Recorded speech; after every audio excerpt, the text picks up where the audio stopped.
Bonjour à tous, je suis ravie de vous retrouver pour ce jour 16 du défi Mission de vie de Lilou.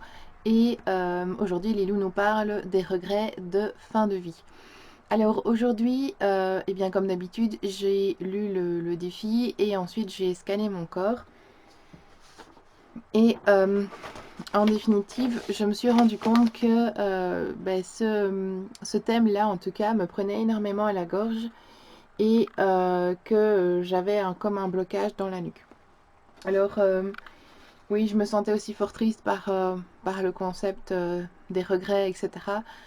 Et, euh, et en fait, ce que j'ai voulu faire, donc, c'est reprendre l'outil créatif donc, de la lettre fictive que j'avais déjà exploré l'année passée et travailler avec l'art journal. Donc, j'ai travaillé avec, enfin, j'ai exploré, on va dire, les techniques de Tamara Laporte, qui est une artiste qui fait du art journaling depuis un bon bout de temps et qui a écrit un livre dont vous aurez les références dans mon blog. Voilà. Donc en gros, tout ça pour vous dire qu'en gros, elle m'a inspiré enfin, je me suis inspirée d'un exercice où elle a créé une petite maison pour mettre son enfant intérieur. Alors ici, évidemment, on est dans les regrets de fin de vie où on essaye de traquer en fait qu'est-ce qu'on voudrait faire réellement dans notre vie et patati patata pour ne plus avoir de regrets. Ici, moi, j'ai plutôt été explorer, on va dire, une photo de moi où je me rappelle être vraiment, je pense que j'avais 13 ans. J'étais encore, on va dire, encore naïve sur beaucoup de choses.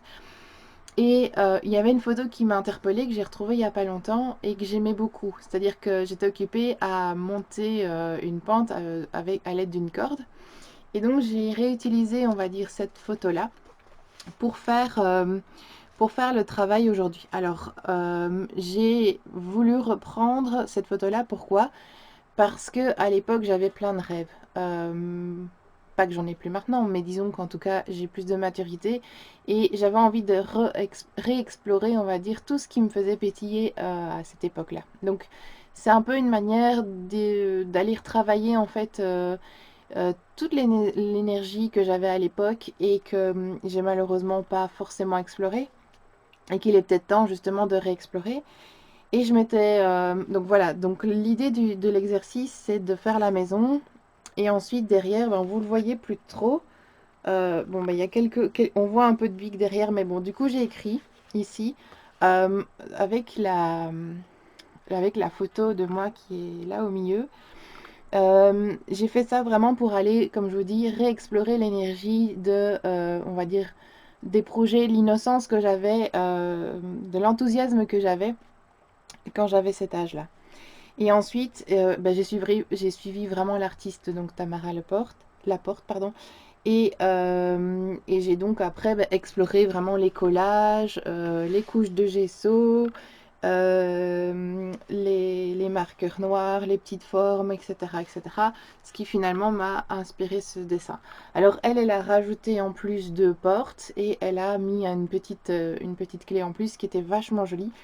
Mais je me suis dit que si je devais faire ça, je crois que mon exercice, enfin en tout cas mon partage n'aurait pas pu être fait en tout cas dans les jours qui sont ici. Donc je pense que je vais le faire après ou plus tard.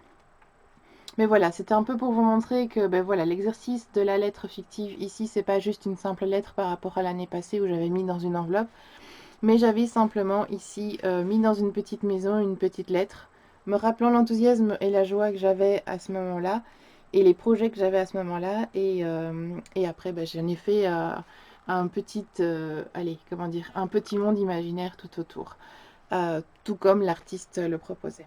Voilà, donc ça c'est mon partage du jour.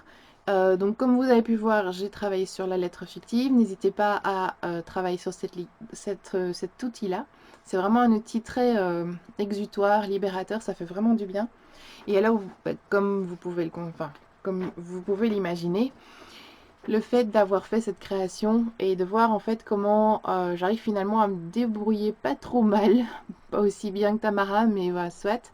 Eh bien, j'étais quand même relativement contente. Je rayonnais vraiment à cette création-là. J'avais vraiment la joie et le plaisir de vivre parce que finalement, la lettre m'a amené à la conclusion que finalement j'étais une femme amoureuse de la vie, en tout cas à cette époque-là, et que c'est vraiment l'image que je souhaiterais revoir dans le miroir et surtout aussi pouvoir rayonner autour de moi. Voilà, donc c'est tout pour aujourd'hui. J'espère que ça vous a plu. N'hésitez pas à partager vos créations si vous suivez le défi avec le journal créatif. Sinon, on se retrouve demain pour un autre défi. Au revoir.